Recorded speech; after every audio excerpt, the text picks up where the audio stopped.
اعوذ باللہ من الشیطان الرجیم بسم اللہ الرحمن الرحیم الحمدللہ رب العالمین والصلاة والسلام علی اہل بیتہ الطیبین الطاہرین المعصومین اما بعد فقد قال الحکیم فی کتابہ المجید وفرقانہ الحمید بسم اللہ الرحمن الرحیم انا جعلنا فی اعناقہم اغلالا فہی الی الاذقان فہم مقمحون وجعلنا من بین ایدیہم سدا ومن خلفہم سدا فاغشیناہم فہم لا یبصرون سورہ یاسین کی میں نے آیت نمبر 8ویں آیت کی میں نے تلاوت کی ہے، اور اس میں جو ظاہری ترجمہ ہے اس آیت کا، اللہ تعالیٰ فرماتا ہے کہ انا جعلنا فی اعناقہم اغلالا فہی الی الاذقان، کہ ہم نے ان کی گردنوں میں جو ہے وہ آئرن کالرز ڈال دیے ہیں، اور یہ ان کی جو چن ہے اس تک جو ہے ان کو ہم نے زنجیروں میں جکڑ دیا ہے، اور ان پر جو ہے آئرن کالر پڑے ہوئے ہیں جس کی وجہ سے یہ اپنا سر نہیں ہلا سکتے۔ فہم مقمحون، اور یہ جو ہیں یہ صرف جو ہے وہ اوپر کی طرف ان کا جو سر ہے اوپر کی طرف اٹھا ہوا ہے، اور نہ یہ دائیں طرف دیکھ سکتے ہیں، نہ یہ بائیں طرف دیکھ سکتے ہیں، نہ یہ سامنے دیکھ سکتے ہیں، نہ یہ پیچھے دیکھ سکتے ہیں۔ اللہ تعالیٰ یہ کہتا ہے وَجَعَلْنَا مِن بَيْنَ أَيْدِيهِمْ سَدًّا، ہم نے ان کے آگے بھی ایک بیریئر رکھ دیا ہے، اور وَمِن خَلْفِهِمْ سَدًّا، اور ہم نے ان کے پیچھے بھی ایک بیریئر رکھ دیا ہے، اور پھر فَأَغْشَيْنَاهُمْ، اور ہم نے چاروں طرف سے ان کو انسرکل کر دیا ہے، اور چاروں طرف سے ان کو گھیر لیا ہے۔ فَهُمْ لَا يُبْصِرُونَ، جس کے نتیجے میں یہ اب دیکھنے کے جو ہے وہ قابل نہیں ہے۔ آج جس آیت کے اوپر مجھے بات کرنی ہے، یہ 3 پوائنٹس ہیں جو ہمارے لیے بہت امپورٹنٹ ہے جن کو سمجھنا، اور میں کوشش کروں گا کہ تھوڑا سا جہاں تک چیزوں کو آسان بنا کر میں پیش کر سکوں۔ 3 پوائنٹس ہیں جو میں آپ کے سامنے رکھنا چاہتا ہوں کہ جس پر انشاءاللہ آپ کی توجہ رہے گی، اور اگر آپ غور کریں کہ قرآن مجید کی اس آیت میں بھی اللہ تعالیٰ نے قیامت کے منظر کو تشبیہ دی ہے دنیا میں ان چیزوں کے ساتھ کہ جن کو ہم سمجھ پاتے ہیں، جو ہم انڈرسٹینڈ کرتے ہیں۔ یعنی اگر کسی کے گلے میں، اردو میں اس کو کہتے ہیں توق، جس کا صحیح اس کا اگر ہم ترجمہ کریں تو توق یعنی وہ آئرن کا بنا ہوا ایک گردن میں کڑا ڈالنا یا آئرن کالر ڈالنا، اور زنجیریں ہاتھوں میں ڈالنا، اور جسم کو زنجیروں سے جکڑنا۔ دیکھیں، ہم ان چیزوں کو بڑے آرام سے اس دنیا میں ہم سمجھتے ہیں۔ یہ جو شیکلز ہوتے ہیں، یہ جو چین ہوتی ہے، یہ جو آئرن کالر ہے، یہ جو توق ہے، یہ سارے الفاظ سے ہم بخوبی واقف ہیں۔ اللہ تعالیٰ تشبیہ دے رہا ہے قیامت کے دن ان لوگوں کو کہ جو کفار ہیں، جو مشرکین ہیں، جو سچائی اور صداقت کو ایکسپٹ نہیں کرتے، ان سے تشبیہ دے رہا ہے کہ ان کے گلے میں قیامت کے دن توق پہنایا جائے گا۔ تو یہ آپ کے سامنے ایک ظاہری اس آیت کے حوالے سے آپ نے دیکھا کہ کس طرح اللہ تعالیٰ جو ہے وہ بنیادی طور پر سیمیلیوٹ کر رہا ہے، یا جو ہے وہ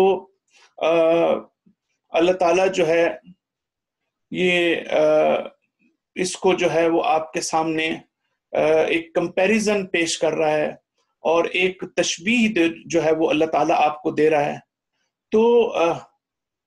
یہ جو اینالوجیز ہیں اور اینالوجائز کرنا ہے قرآن مجید کا،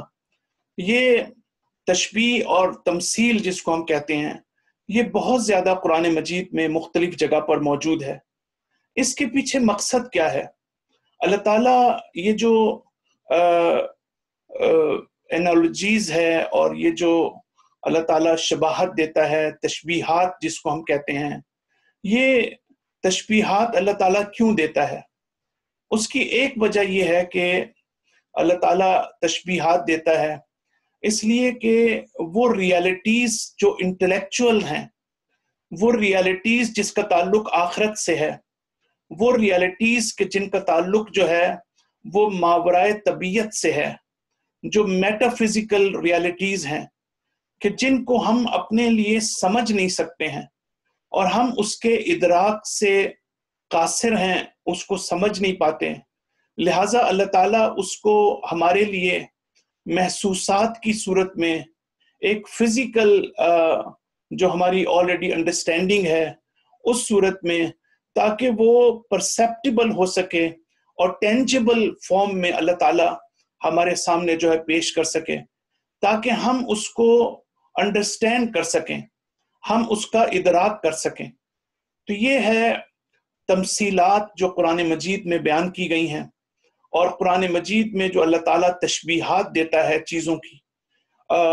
وہ اس کا ایک فلسفہ یہ ہے کہ قرآن مجید کی اصل ریالٹی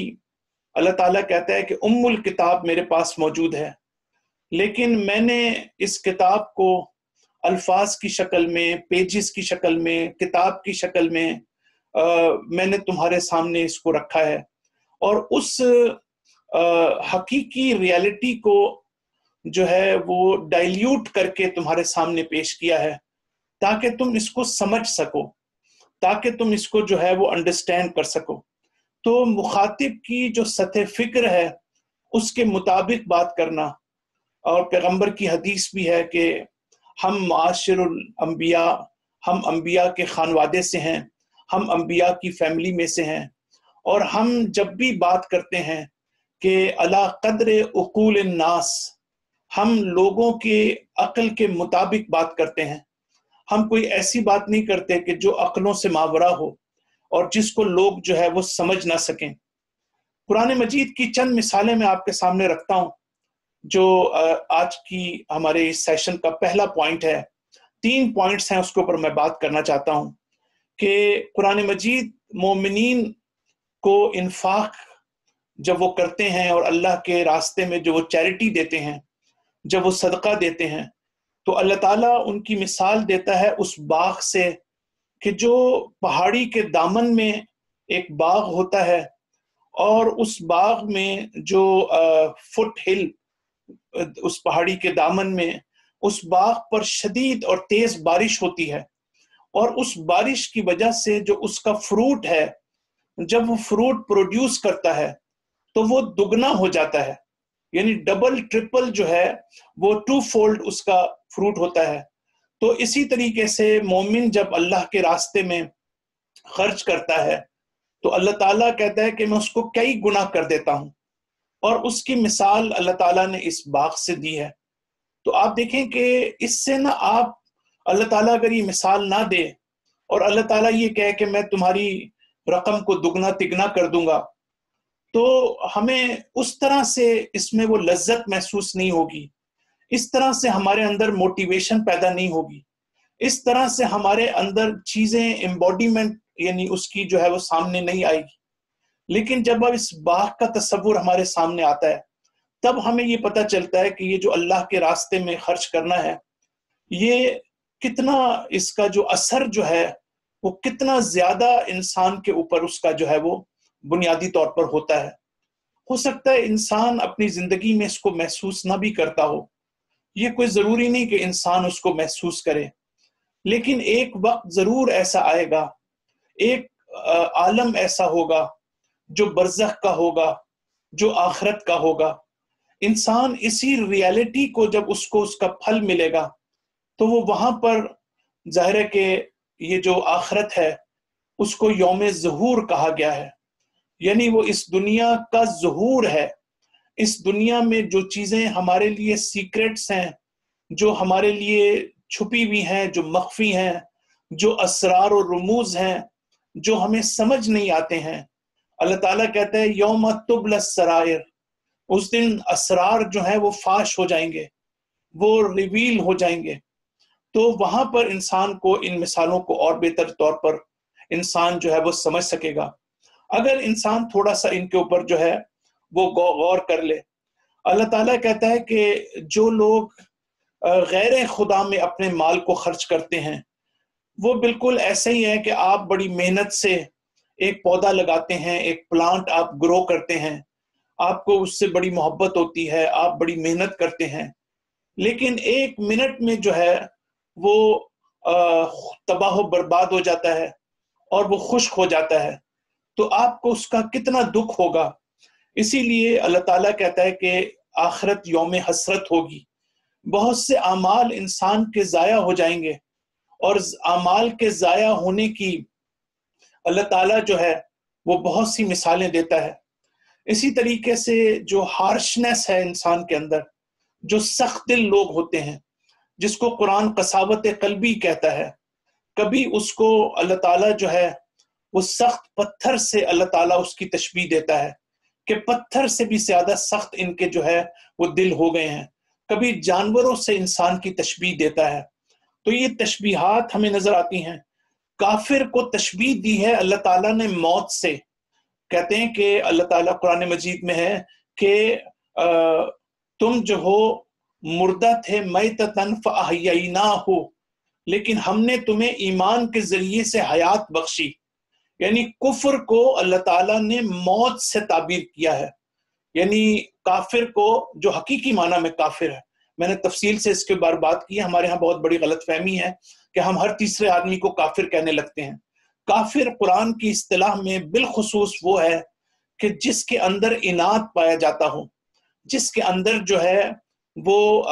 انمیٹی پائی جاتی ہو، جس میں ہیٹرڈ پایا جاتا ہو، اور جس کے سامنے سچائی کو رکھا گیا ہو لیکن اس نے سچائی کو قبول نہ کیا ہو، باوجود اس کے کہ اس کو پتا ہے کہ یہ ٹروتھ ہے، اس کو پتا ہے کہ یہ صداقت ہے، اس کو پتا ہے کہ یہ سچ ہے، لیکن اس کے باوجود وہ اپنے ذاتی مفادات کی وجہ سے یا اپنے پرسنل انٹرسٹ کی وجہ سے وہ اس کو قبول نہیں کرتا۔ تو کافر حقیقتاً وہ ہے کہ جس کے سامنے سچائی پیش کی گئی ہو اور وہ سچائی کو سمجھتا ہو، جس کے سامنے حق پیش کیا گیا ہو اور وہ حق کو سمجھتا ہو، لیکن اس کے باوجود وہ حق کو تسلیم نہیں کرتا، وہ حق کی جگہ باطل کا راستہ جو ہے وہ اختیار کرتا ہے۔ تو آپ نے دیکھا کہ کافر کو موت سے اور مومن کو حیات سے تعبیر کیا ہے، یعنی ایک ہماری موت وہ ہے جو فزیکل موت ہے، اور ایک ہماری موت ہے جب ہم کفر کے راستے پہ چلے جاتے ہیں۔ ایک ہماری حیات وہ ہے کہ جو ہماری فزیکل حیات ہے، لیکن ایک حیات وہ ہے جس کو قرآن حیات طیبہ کہتا ہے۔ ایک حیات وہ ہے جس کا تعلق حقیقی ایمان سے ہے۔ اللہ کہتا ہے کہ میرے نزدیک جو حیات اہم ہے وہ حیات طیبہ ہے، وہ زندگی ہے کہ جس کو میں ایمان سے تعبیر کرتا ہوں۔ اور حقیقی موت انسان کی اس وقت واقع نہیں ہوتی کہ جب فزیکلی اس دنیا سے چلے جاتا ہے۔ فزیکلی اس دنیا سے جانا جو ہے اللہ تعالیٰ اس کو موت قرار نہیں دیتا، بلکہ قرآن اس کو موت قرار نہیں دیتا۔ موت قرار دیتا ہے اللہ اس کو کہ جب انسان حقیقی معنی میں مر جاتا ہے، جب انسان کی حقیقی موت واقع ہوتی ہے۔ تو ایک انسان کی ظاہری موت ہوتی ہے اور ایک انسان کی حقیقی موت ہوتی ہے کہ جس کا تعلق جو ہے وہ کفر سے ہے۔ اسی طریقے سے اللہ تعالیٰ حق اور باطل کی مثالیں بڑی خوبصورتی سے قرآن مجید میں دیتا ہے۔ اللہ تعالیٰ مثال دیتا ہے کہ آسمان سے شدید بارش ہوتی ہے اور اس بارش کے نتیجے میں زمین میں وہ پانی جب وہ ایک نالے کی صورت میں بہنا شروع کرتا ہے بڑی تیزی کے ساتھ۔ اگر آپ کو کسی کو یہ تجربہ ہو کہ وہ پہاڑی اور برساتی نالے جو ہیں وہ کتنی شدت ان کے اندر ہوتی ہے، قرآن جو ہے اس سے تعبیر کرتا ہے۔ ہمیں اس لیے بھی مجھے تجربہ ہے کہ ایک جگہ پر ورکشاپ کے لیے میں جا رہا تھا تو ایسی سچویشن سامنے آئی، تو ایک دن 2 دن ہمیں صرف جو ہے وہاں کھڑا رہنا پڑا، جس کی وجہ سے شدید پانی پہاڑوں سے جو ہے وہ آ رہا تھا۔ تو اس کے نتیجے میں قرآن یہ کہتا ہے کہ اس پانی کے اوپر جو جھاگ آ جاتی ہے، جو فوم آ جاتا ہے، جو کم اس کے اوپر آ جاتی ہے، باطل کی مثال اس فوم کی طرح ہے،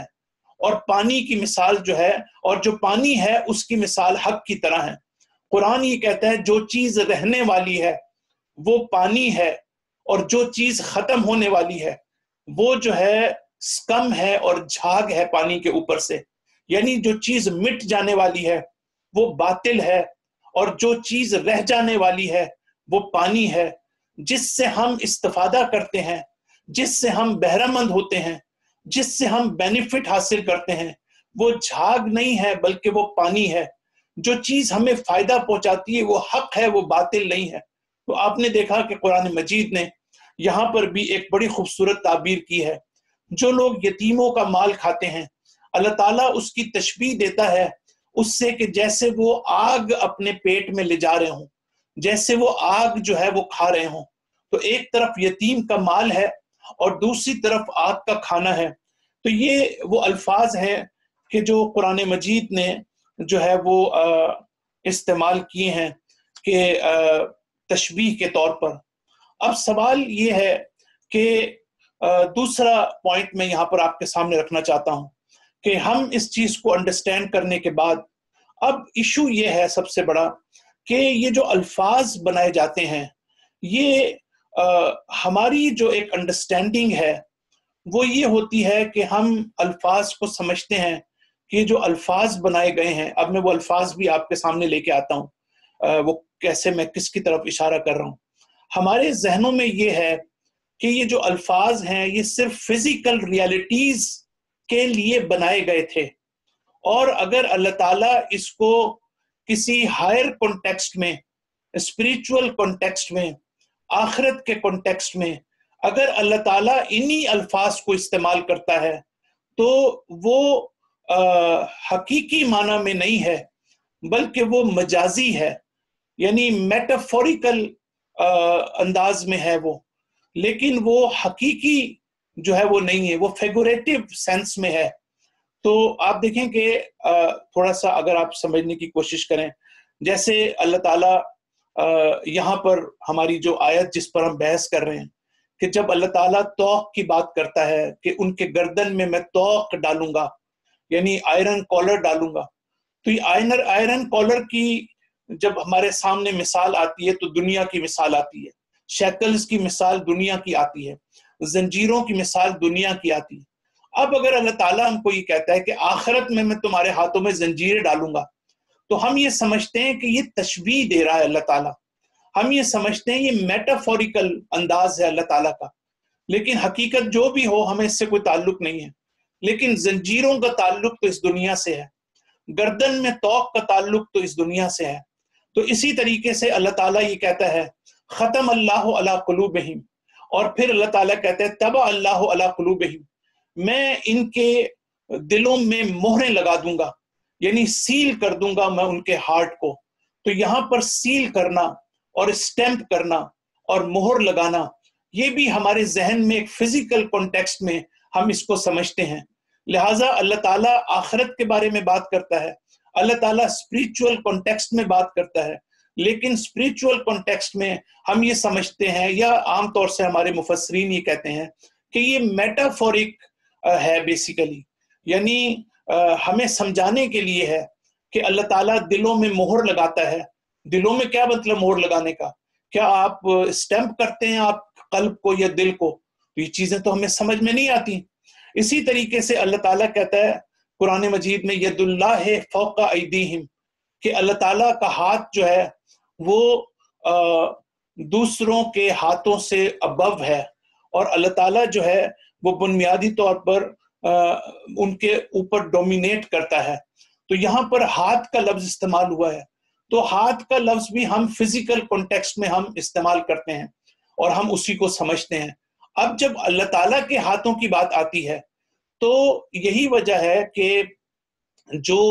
لوگ لٹرل اپروچ رکھتے ہیں، خاص طور پر جو وہابی تصور مثلا ان کے تصورات ہیں قرآن کے بارے میں، آپ دیکھیں وہ یہ کہتے ہیں لٹرلی اللہ تعالیٰ کے ہاتھ ہیں، تو وہ یا تو اس کو بھی فزیکل سمجھتے ہیں یا پھر وہ میٹافور سمجھنا شروع کر دیتے ہیں۔ تیسری مثال جو ہے وہ آپ کو پتہ ہے لوح و قلم، یہ لوح جو ہے یا لوح محفوظ جو ہے، یہ ہم اس کو سمجھتے ہیں عربی میں، انگلش میں اس کو ٹیبلٹ کہتے ہیں۔ تو ٹیبلٹ جو ہے وہ کس کو کہتے ہیں ہمیں اس کا اچھی طرح معلوم ہے۔ تو آخرت کے کانٹیکسٹ میں، اسپریچول کانٹیکسٹ میں لوح کا لفظ جو ہے وہ ہم کہتے ہیں کہ یہ میٹافورک ہوگا، ظاہر ہے، اس لیے کہ ہم تو اس کو فزیکل کانٹیکس میں صرف سمجھتے ہیں. اسی طرح قلم کا لفظ جو ہے جس کو آپ پین کہتے ہیں، تو قلم جو ہے وہ بھی ہم یہ کہتے ہیں کہ یہ تو قلم تو وہ ہے جو ہمارے ہاتھوں میں ہوتا ہے، قلم تو وہ ہے جس سے لکھا جاتا ہے، قلم تو وہ ہے جس میں سیاہی بھری جاتی ہے. تو یہ بھی جب اللہ تعالیٰ اس کو ہائر اور اسپرچول کانٹیکس میں بیان کرتا ہے تو ہم یہ کہتے ہیں یہ میٹافورک ہے. اسی طریقے سے اللہ تعالیٰ قرآن مجید میں کہتا ہے کہ ثم استوى علی العرش، اللہ تعالیٰ نے 6 دنوں میں اس کائنات کو بنایا اور اس کے بعد وہ جو ہے وہ پوزیشن ہو گیا، اس نے اپنے آپ کو پوزیشن کر لیا تھرون کے اوپر، یعنی تخت کے اوپر. اللہ تعالیٰ تخت کے اوپر بیٹھ گیا. تو یہ جو عرش ہے اور تخت جو ہے وہ ہمارے ذہنوں میں یہی ہے کہ جیسے کسی بادشاہ کا تخت ہوتا ہے، جیسے کسی ملکہ کا تخت ہوتا ہے، جیسے ملکہ بلقیس کا تخت ہوتا ہے، ایسے ہی اللہ تعالیٰ بھی کسی تخت کے اوپر بیٹھا ہوگا. اور بہت سے مفسرین آپ حیران ہوں گے کہ وہ اسی طرح کی جو ہے وہ تفسیریں کرتے ہیں. تو یا تو پھر ہم اس کو فزیکل کانٹیکس میں سمجھتے ہیں اور یا پھر ہم اس کو میٹافورک سمجھتے ہیں. اچھا ٹھیک ہے، اگر عرش ہمیں سمجھانے کے لیے ہے، وہاں پر جو بھی ریالٹی ہوگی. اسی طریقے سے اللہ تعالیٰ کہتا ہے کہ اللہ نور السماوات والارض،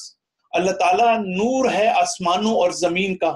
تو یہ جو نور ہے جو ہمارے عربی اور فارسی میں ہے، یہ اس لائٹ کو کہتے ہیں جس کو ہم استعمال کرتے ہیں. اب ہمیں یہی سمجھ آتی ہے نور، کوئی اور چیز ہمیں سمجھ نہیں آتی.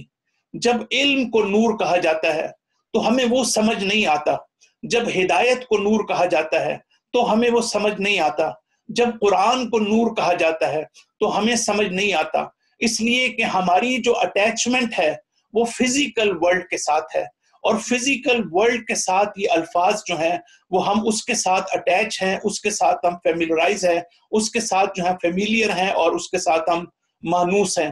تو اسی طریقے سے اور بھی لفظ ہیں. اللہ تعالیٰ حضرت عیسیٰ کے لیے کلمت اللہ کا لفظ استعمال کرتا ہے کہ ان اللہ یبشرک بکلمۃ منہ اسمہ المسیح، اے مریم میں تمہیں بشارت دیتا ہوں ایک کلمے کی. اب یہ کلمہ جو ہے یہ کلام سے ہے، یعنی جو الفاظ میرے منہ سے نکلتے ہیں. تو اب یہ چیز ہمارے لیے سمجھنا مشکل ہوتا ہے کہ اس ریل میں اور اس اسپرچول ورلڈ میں یہ کلمے کا لفظ جو ہے وہ کس معنی میں جو ہے وہ استعمال کیا گیا ہے. اس طرح سے سمیع ہے، بصیر ہے، اللہ تعالیٰ منتقم ہے، انتقام لیتا ہے، اللہ تعالیٰ غضب رکھتا ہے، رحمت ہے. یہ سارے لفظ جو ہیں وہ ہم اس دنیا کے ساتھ ہم اٹیچ ہیں. لیکن بہرحال یہ ہم بعد میں جا کے انشاءاللہ اس کو پڑھیں گے کہ آخرت میں جو ہے وہ بنیادی طور پر جب ہم اللہ کے لیے لفظ کو استعمال کرتے ہیں، جیسے غضب، تو ہم بھی غضبناک ہوتے ہیں، ہم بھی اینگری ہوتے ہیں، ہم بھی اینگر ہمارے اندر بھی ہے، اللہ تعالیٰ بھی غضبناک ہوتا ہے. لیکن جب ہم اللہ کے لیے اس کو استعمال کرتے ہیں تو ہمیں 2 چیزوں کو ختم کرنا پڑتا ہے، یعنی اللہ تعالیٰ کو سینکٹیفائی کرنا پڑتا ہے. اور وہ 2 چیزیں کیا ہیں؟ ایک کو ہم کہتے ہیں احتیاج یعنی نیڈ،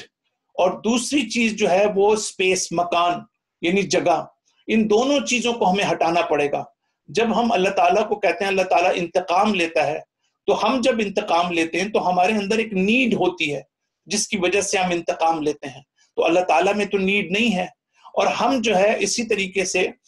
ہم ایک جگہ پر ہے مادی لحاظ سے، ہم اللہ تعالیٰ کے بارے میں نہیں کہہ سکتے کہ اللہ تعالیٰ فلاں جگہ پر موجود ہے. تو یہ ساری چیزیں جو ہیں جو معراج کی احادیث ہیں اس میں بھی آپ دیکھیں کہ جب پیغمبر معراج پہ جاتے ہیں تو آپ ایک عورت کو دیکھتے ہیں کہ جس نے دنیا کی تمام زینتیں اس نے کی ہوتی ہیں، یعنی دنیا کے تمام زیورات جو ہیں اس نے جو ہے وہ پہنے ہوتے ہیں. تو وہ بھی ایک مینیفیسٹیشن اور امباڈیمنٹ تھی وہ اس دنیا کی کہ جس کو پیغمبر نے معراج میں جو ہے وہ دیکھا. اسی طریقے سے سورہ فاطر کی جو پہلی آیت ہے اس میں فرشتوں کو کہا گیا ہے کہ ان کے پر ہوتے ہیں، یعنی جس کو لفظ استعمال کیا گیا ہے جناح اس میں. اور اللہ تعالیٰ کہتا ہے الحمدللہ فاطر السماوات والارض جاعل الملائکۃ رسلا اولی اجنحۃ مثنی و ثلاثہ، یعنی اللہ تعالیٰ جو ہے اس نے زمین اور آسمان کو پیدا کیا اور اللہ تعالیٰ نے ملائکہ کو خلق کیا، اپنا میسنجر بنایا، اور وہ ملائکہ کے جن کے 2 3 3 4 4 پر ہیں ان کے. تو یہاں لفظ جو ہے وہ بال فارسی میں، اجنحا جمع ہے جناح کی عربی میں، اور ہم اس کو اپنی زبان میں جو ہے وہ پر کہتے ہیں۔ تو وہاں پر بھی آپ دیکھیں کہ ہماری انڈرسٹینڈنگ یہی ہے کہ یہ جو پر ہیں اس دنیا کے اندر، وہ فرشتوں کے بھی ایسے ہی پر ہوں گے، تو اور دو پر ہیں ان کے، اور وہ پروں سے اڑتے ہوں گے جیسے پرندے اڑتے ہیں۔ کبھی ہم نے یہ نہیں سوچا کہ یہ اڑنے کا تعلق جو ہے وہ اسی جو ہمارا ایٹماسفیئر ہے، جو ہماری فضا ہے،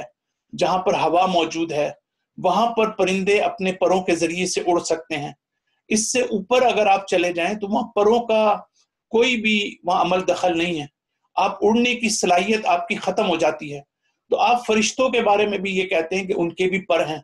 یا یہ کہ ہم یہ کہتے ہیں یہ میٹافور ہے، اور ہمیں یہ بات جو ہے وہ بنیادی طور پر سمجھ نہیں آتی۔ تیسرا پوائنٹ پر میں آنا چاہتا ہوں کہ یہ ساری باتیں کرنے کے بعد اب ایشو سب سے بڑا یہ ہے کہ اصل میں سوال یہ پیدا ہوتا ہے کہ ایشو کیا ہے، اس سے کیا فرق پڑتا ہے کہ ہم کسی چیز کو میٹافور قرار دے دیں۔ اب ہم اس وقت جو ہے وہ فیگوریٹو اور تمثیلات اور تشبیہات، ہم اس کی بات کر رہے ہیں۔ جب ہم تشبیہ کا لفظ استعمال کرتے ہیں تو اس سے فرق کیا پڑتا ہے؟ علامہ طباطبائی اور بعد کے جو حکماء ہیں، اور علامہ طباطبائی سے پہلے جیسے غزالی تھے،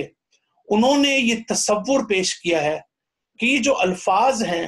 وہ فزیکل ریالٹیز کے لیے جو ہیں وہ وضع نہیں کیے جاتے،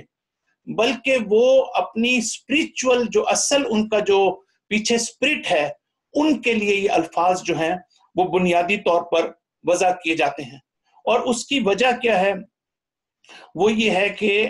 اب میں یہاں پر وہ دوسرا پوائنٹ جو میں نے شروع میں آپ سے کہا تھا کہ اللہ تعالیٰ جو تمثیل بیان کرتا ہے اس کے دو فائدے ہوتے ہیں۔ ایک تو یہ کہ آپ چیزوں کو سمجھ سکتے ہیں، اور دوسرا جو ہے وہ اب ہم اس کی طرف آہستہ آہستہ آ رہے ہیں کہ علامہ طباطبائی اور دوسرے ہمارے حکماء جو ہیں وہ کیوں اس بات کو ایوائڈ کرتے ہیں کہ ہم قرآن کو یہ نہ کہیں کہ یہ قرآن نے تشبیہ دی ہے، ہم یہ نہ کہیں کہ قرآن مجید نے